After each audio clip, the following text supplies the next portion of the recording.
Hi everybody, welcome to today's video. I'm going to say this up front and I'll repeat it again at the end of this. In my oh so humble opinion, drones are basically a marketing tool. The reason people use drones in the inspection business is, well, it's kind of obvious. If we stand here and look up and down this street, pretty much every roof here is too steep for us to safely walk, even in really good weather conditions, with the possible exception of, well, we could get up on the porch here, we could maybe scamper up a valley on the house behind us, but a lot of these, the roofs are just too high and too steep to safely walk. So people think, well, if I get a drone, I can fly it up there and I can take a look at the roof and I can say that I fully inspected that roof.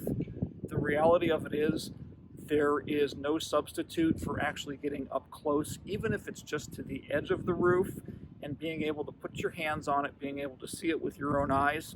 It just gives you a much better read on the condition of that roof. Are there occasionally things that a drone might pick up that we can't see from the ground or from a roof edge inspection? Every once in a blue moon that happens, but it's actually usually it's a pretty unusual thing for that to happen. The other thing people never think about when it comes to drones is that on a day like today, when we've actually got winds gusting up to 25, 30 miles an hour, you can't fly your drone when winds are that high. Pretty soon, we're going to have snow cover on these roofs, or we're going to have frost on these roofs. This afternoon, this evening, it's supposed to start raining again. You can't fly your drone in the rain.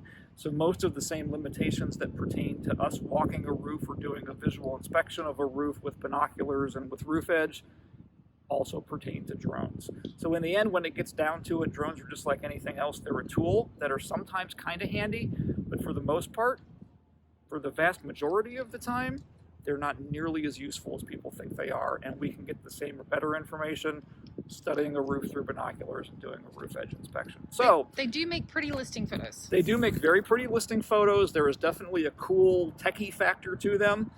The reality of it is they really don't add all that much to an inspection, and a lot of guys use them just as a marketing tool.